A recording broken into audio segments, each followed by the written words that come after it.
নমস্কাৰ স্বাগতম জনাইছো আজি ভিডিঅ'টিলৈ। আজি ভিডিঅ'টিত মোষ্ট ইম্পৰ্টেণ্ট মেথছৰ কেইটামান কুৱেশ্যন আলোচনা কৰিম। গতিকে ভিডিঅ'টি আৰম্ভণিৰ পৰা শেষলৈকে চাব। চেনেলটো যদি নতুন আছে চেনেলটো ছাবস্ক্ৰাইব কৰি দিব। এতিয়া অপশ্যন প্ৰশ্ন মই এফালৰ পৰা আলোচনা কৰোঁ। এই কুৱেশ্যনটি দিয়া আছে the place value of 2 in 4213.6 is 4213.6 দুই স্থানীয় মান কি? এনেধৰণৰ স্থানীয় মানৰ প্ৰশ্ন আহিলে আমি একেবাৰে সহজতে এনেধৰণৰ প্ৰশ্নসমূহৰ সমাধান কৰিব পাৰোঁ। আমাক কুৱেশ্যনটো দিয়া মতে সংখ্যাটি হৈছে 4213.6। ইয়াতে আমি দুইৰ স্থানীয় মান উলিয়াব লাগে। যিহেতু দুইৰ স্থানীয় মান উলিয়াব লাগে, গতিকে আমি সংখ্যাটো দুইৰ কোনটো স্থানত আছে সেইটো আমি চাব লাগিব। যিহেতু এটা দুই এটাই আছে, দুইটো আমি যদি চাওঁ, দুইটো একক, দশক, শতক অৰ্থাৎ শতক স্থানত আছে। যেহেতু দুই স্থানীয় মান উলিয়াব লাগে, সেইকাৰণে আমি 2ৰে শতকৰ স্থানত থকাৰ বাবে 100ক পূৰণ কৰিম। ফলত 200 পালো, অৰ্থাৎ দুই স্থানীয় মান হৈছে 200। আৰু অন্য এক ধৰণৰ আমি এই প্ৰশ্নটো সমাধান কৰিব পাৰো। আমাক যিহেতু সংখ্যাটো দি আছে 4213.6, আমাক যিটো ডিজিটৰ স্থানীয় মান উলিয়াব দিয়ে সেই ডিজিটটো আমি লিখিম। লিখি তাৰ পিছত ডিজিটসমূহ আমি 00 লিখিম। এটা পইণ্ট আছে, সব পইণ্ট, আৰু লাষ্টত 6 আছে, 6ৰ ঠাইতো আমি 0 লিখিম। যেহেতু পইণ্টৰ পিছত যিহেতু ভেলু নাই, চ' 200.0 ডেট মিনছ 200। গতিকে এই ধৰণেও কোনো এটা সংখ্যাত থকা যিকোনো ডিজিটৰ স্থানীয় মান উলিয়াব পাৰি। গতিকে যিটোৰে সহজ পায় সেইটোৰে আপোনালোকে প্ৰশ্নটোৰ উত্তৰ কৰিবলৈ চাব। গতিকে এই প্ৰশ্নটিৰ এনচাৰটি হৈছে অপশ্যন চি 200। এই কুৱেশ্যনটিত সুধিছে the average of first 10 consecutive natural numbers is প্ৰথম 10টা ক্ৰমিক স্বাভাৱিক সংখ্যাৰ গড় কিমান? এইটো আমাক সুধিছে। অৰ্থাৎ প্ৰশ্নটিত সোধা মতে 1ৰ পৰা 10লৈকে এই সংখ্যা কেইটাৰ গড় কিমান হ'ব সেইটো আমি উলিয়াব লাগে। চ' 1ৰ পৰা 10লৈকে এই সংখ্যা কেইটাৰ গড় উলিয়াবলৈ হ'লে আমি প্ৰথমে 1ৰ পৰা 10লৈকে এই সংখ্যা কেইটাৰ যোগফল উলিয়াব লাগিব। আৰু সেই যোগফলক যেহেতু এটা 10টা সংখ্যা আছে, চ' 10ৰে হৰণ কৰিলে আমি ইয়াৰ গড়টো পাম। চ' 1ৰ পৰা 10লৈকে এই সংখ্যা কেইটাৰ যোগফল উলিয়াবলৈ হ'লে আমি এটা সহজ ফৰ্মুলা এপ্লাই কৰিব পাৰো। এই ফৰ্মুলাটো হৈছে, ইয়াতে যিহেতু 10টা সংখ্যা আছে, চ' 10ক তাৰ পিছৰ সংখ্যা অৰ্থাৎ 11ৰে পূৰণ কৰি তাক 2ৰে হৰণ কৰিলে 1ৰ পৰা 10লৈকে এই সংখ্যা কেইটাৰ যোগফলটো আমি পাম। চ' 2ৰে 10ক 5 বাৰ কটাকটি যাব, 5 আৰু 11 পূৰণ কৰিলে আমি পাম 55। অৰ্থাৎ 1ৰ পৰা 10লৈকে এই সংখ্যা কেইটাৰ যোগফল হ'ল 55। আৰু যিহেতু গড় উলিয়াব লাগে, সেইকাৰণে আমি কি কৰিম, 10ৰে ডিভাইড কৰিম। 10ৰে কিয় ডিভাইড কৰিছো, কাৰণ 1ৰ পৰা 10লৈকে 10টা সংখ্যা আছে। গতিকে গড় উলিয়াবলৈ হ'লে যেইটা সংখ্যা থাকে সেইটাৰে হৰণ কৰিব লাগে। চ' 55ক 10ৰে হৰণ কৰিলে আমি কি পাম, 5.5 পাম। যিহেতু 10ত এটা শূন্য আছে, সেইকাৰণে আমাৰ ওপৰৰ যিটো লবত 55 আছে, সেই 55ত এটাৰ আগত আমি দশমিক দিলে 55/10 এই সংখ্যাটোৰ উত্তৰটো ওলায়। চ' ইয়াতে যদি আমি অপশ্যনসমূহ চাওঁ, অপশ্যন চি টো হ'ব ইয়াৰ কাৰেক্ট এনচাৰ। অৰ্থাৎ প্ৰথম 10টা ক্ৰমিক স্বাভাৱিক সংখ্যাৰ গড় হৈছে 5.5। এই কুৱেশ্যনটিত সুধিছে which of the following numbers has the highest digit in tens place? নিম্নলিখিত কোনটো সংখ্যাৰ দশকৰ স্থানত সৰ্বোচ্চ মানৰ অংকটো আছে? এটা সংখ্যা কেইটা দিয়া আছে 736, 269, 958, 219 আৰু 793।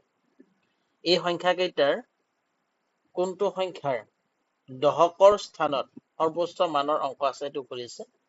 চ' আমি সংখ্যা কেইটাৰ দশকৰ স্থানৰ মান কেইটা আমি চাম। 1 নম্বৰত দিয়া এই সংখ্যাটোত দশকৰ স্থানত আছে 3, 2 নম্বৰত দিয়া এই সংখ্যাটোত দশকৰ স্থানত আছে 6, 3 নম্বৰত দশকৰ স্থানত আছে 5, 4 নম্বৰত 1 আৰু 5 নম্বৰত আছে 9। গতিকে আমি ডিজিট কেইটা পালো, দশকৰ স্থানত থকা ডিজিট কেইটা পালো 3, 6, 5, 1 আৰু 9। এইকেইটাৰ ভিতৰত আটাইতকৈ ডাঙৰ অংকটো হৈছে 9। গতিকে দশকৰ স্থানত 9 থকা সংখ্যা অৰ্থাৎ 793 টো হৈছে এই প্ৰশ্নটিৰ কাৰেক্ট এনচাৰ।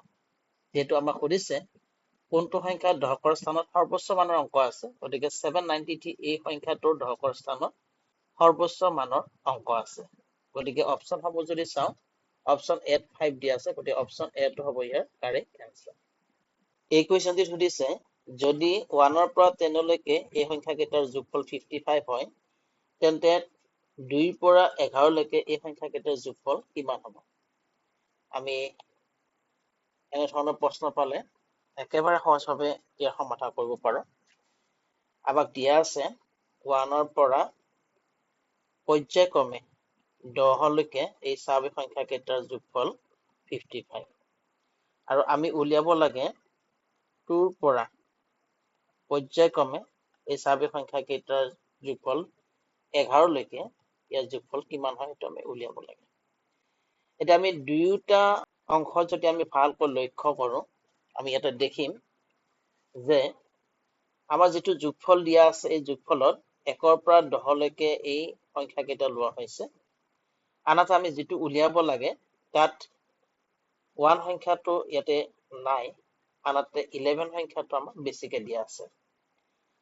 গতিকে আমি 1 সংখ্যাটো ধৰিলে 1 ৰ পৰা 10 লৈকে এইখিনি আমি কিমান পালোহেঁতেন 55, কিন্তু যেহেতু আমাৰ 1 টো দিয়া হোৱা নাই সো 55 ৰ পৰা 1 বিয়োগ কৰিম, কিমান পাম 54, অৰ্থাৎ 2 ৰ পৰা 10 লৈকে এই সংখ্যা কেইটাৰ যোগফল হ'ব 54।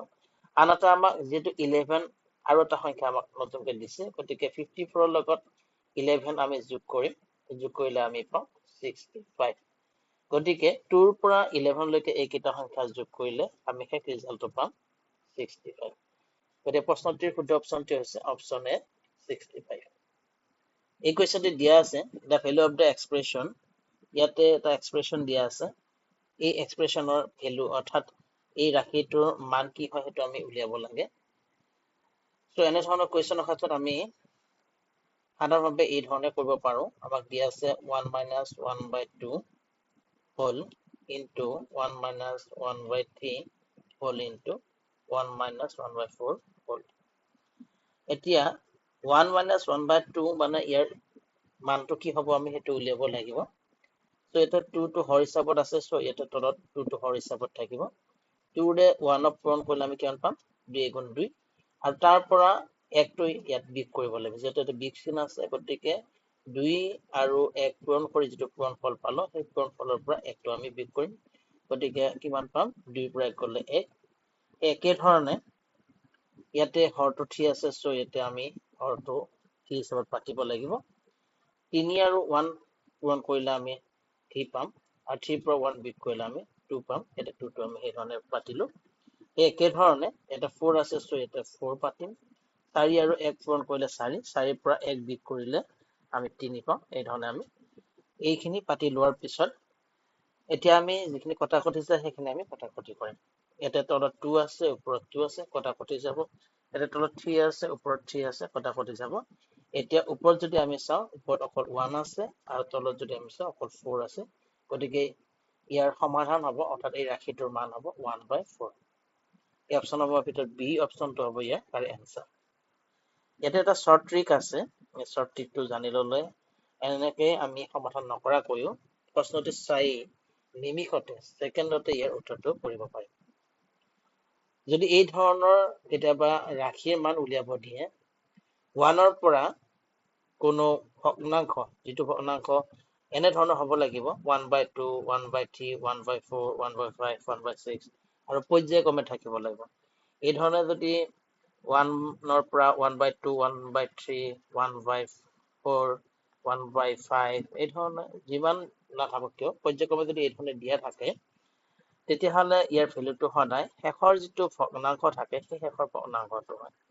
ইয়াতে যিটো এই ৰাশিটোত শেষৰ ভগ্নাংশটো 1/4 আছিলে, গতিকে সেইবাবে এই কুৱেশ্যনটিৰ এনসাৰ হৈছে 1/4। গতিকে এই শৰ্ট ট্ৰিকটো মনত ৰাখিও অতি সহজতে এনে ধৰণৰ প্ৰশ্নসমূহ ছেকেণ্ডতে কৰিব পাৰি।